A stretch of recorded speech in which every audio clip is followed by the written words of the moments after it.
In iFaith 103, I'll be preaching from a book I've never preached from before, and that's the prophet Nahum. Yes, I've taught classes on the minor prophets, and I'm familiar with some of the hot verses in Nahum, but I've never done a sermon on this. And what is a sermon on? This is so different from Jonah, which we looked at in the previous iFaith message.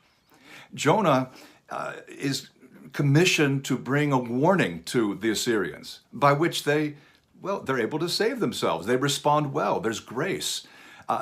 In the book of Nahum, there's no offer of forgiveness at all. It's 100% judgment. So different. Jonah is prose. It's narrative, apart from the prayer inside the animal. But the rest of it is straight narrative. Nahum is poetry. Pretty much the entire thing. They're very different, even though they focus on the same city, Nineveh, whose ruins are about a couple hundred miles north of Baghdad. Today, if it were safe, you could visit it by the Tigris River. Nineveh, the capital of Assyria. But Nineveh is very different in the 700s when Jonah is active than in the late 600s when Nahum delivers his message. The Syrians responded well to Jonah's message, but this is many generations later. They seem to worship power, raw and ruthless. Their soldiers are reputed to enjoy cruelty. I remember my Old Testament class when I was at Duke University was the first time I heard a professor refer to the Assyrians as the Nazis of the Old Testament. Well, I don't know if the Nazis were kinder than the Assyrians. It seems they might have been. The Assyrians were intense guys. And they had been oppressing Judah. Yes, they took the northern kingdom into captivity in 722 and destroyed the capital of Samaria.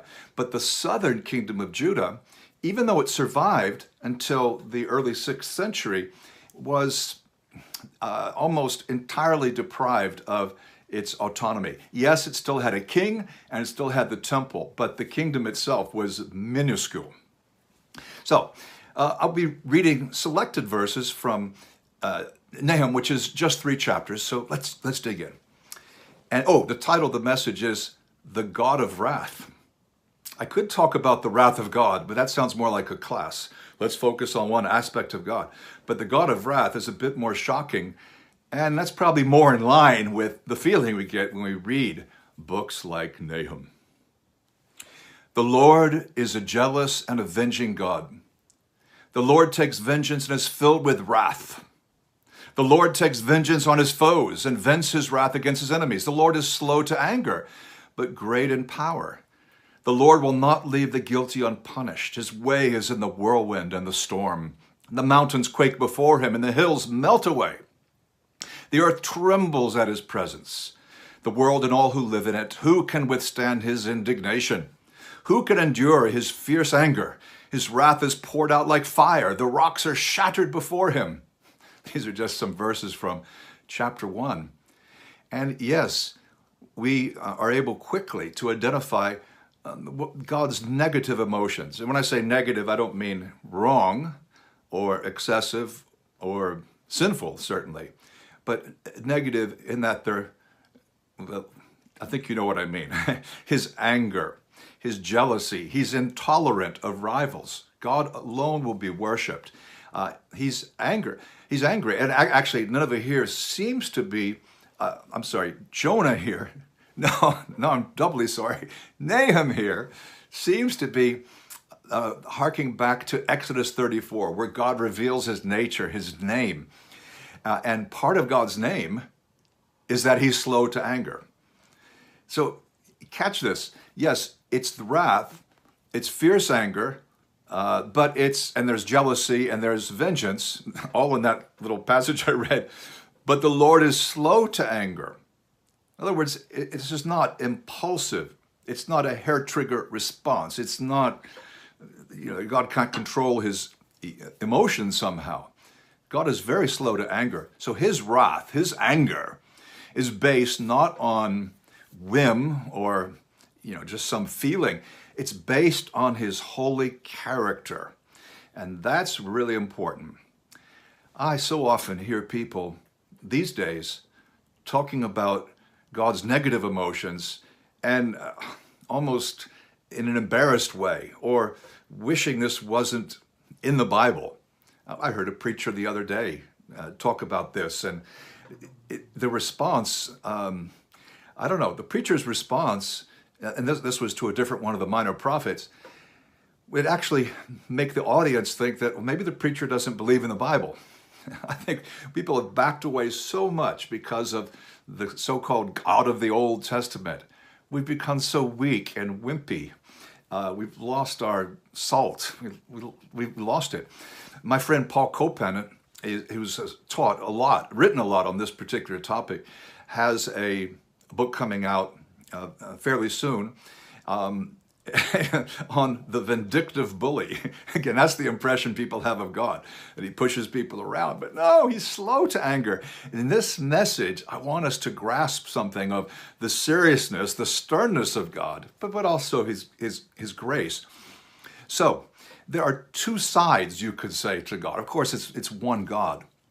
Just a few more verses from chapter 1. The Lord is good, a refuge in times of trouble. He cares for those who trust in him. But with an overwhelming flood, he will make an end of Nineveh.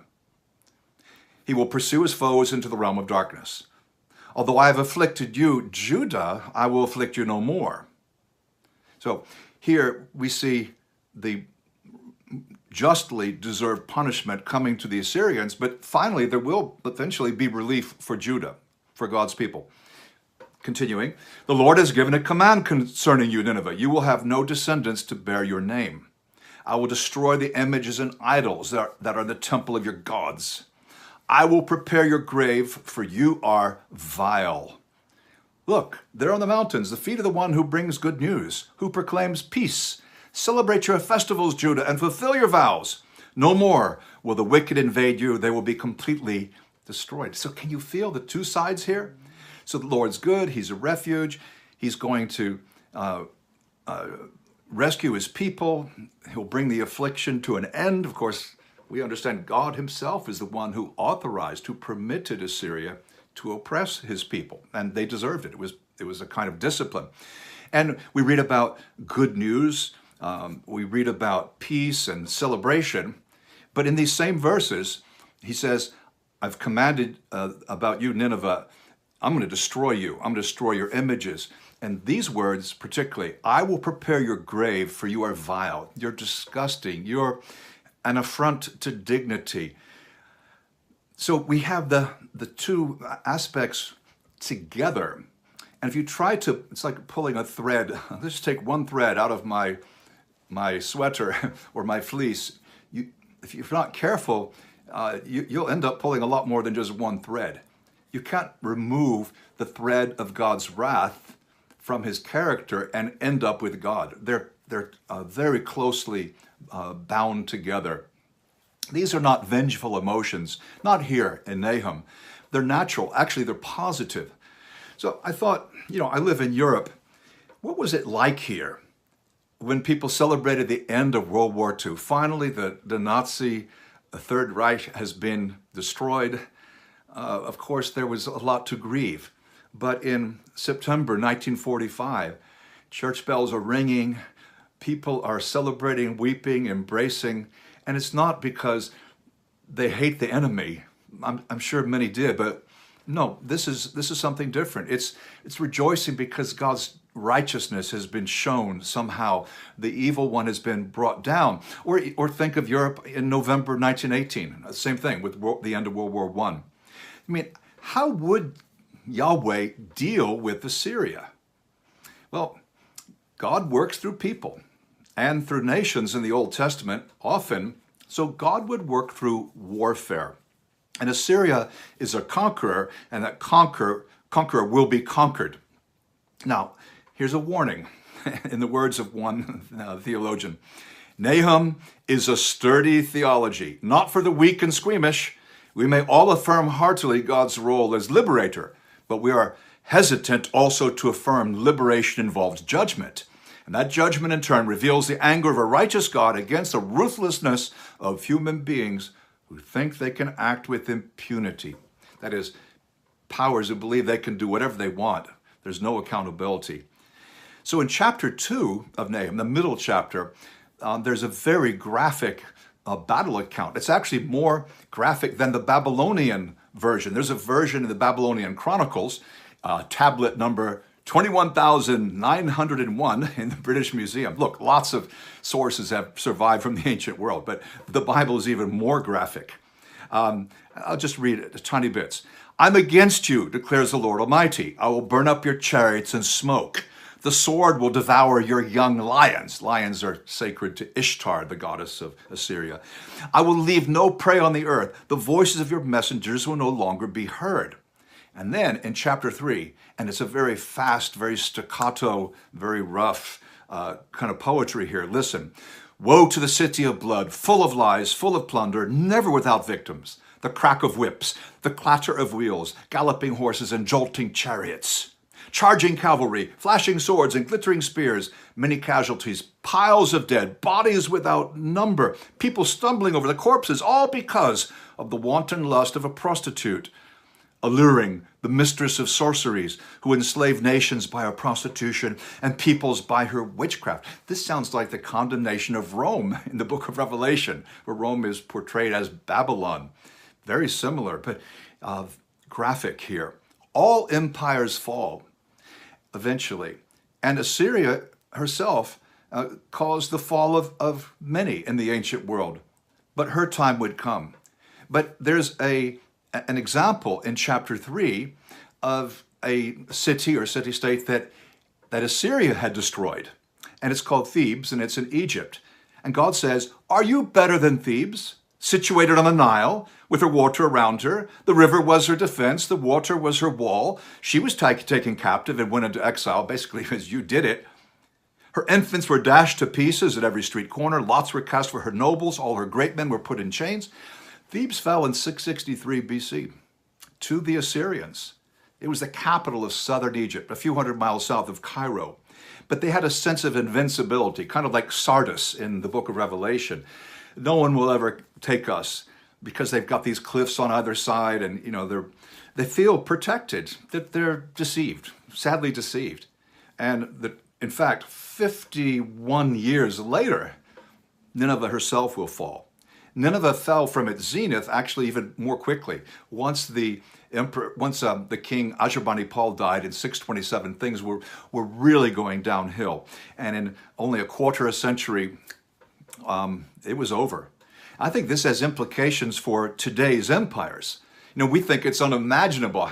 How could China fall? How could the United States fall in 25 years? How could Russia fall? They were not paying attention to history. Nineveh fell from its zenith in only a quarter century. And one more passage, we read in chapter 3, the very end, King of Assyria, your shepherds slumber, your nobles lie down to rest. Your people are scattered on the mountains with no one to gather them. Nothing can heal you. Your wound is fatal. All who hear the news about you clap their hands at your fall, for who has not felt your endless cruelty? And that's the end of the book of Nahum. Nineveh fell in 612. Her shepherds were slumbering. The nobles, the king, they failed the people. They didn't do what was right. And yet Nineveh seems to represent more than just Assyria. Nineveh, it seems to represent the empire that is against God. God is sovereign over history and the world. And he's good. But he does have an aspect of wrath. Because God is good, he's grieved and offended by cycles of oppression and violence and suffering. And if God were not offended by that, he wouldn't be good. Wrath is the justified response of God towards human sin and towards exploitation and cruelty. If God weren't angry, if he didn't punish, he wouldn't be a God worth worshiping because he wouldn't be truly good. Wrath is integral to his nature and his character. So don't backpedal, don't back off, don't try to remove the thread of anger from God.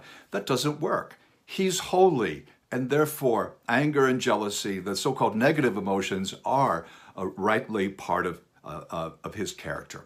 Next, in iFaith, we'll have a message from Habakkuk called Utterly Amazed. Thanks. Bye-bye.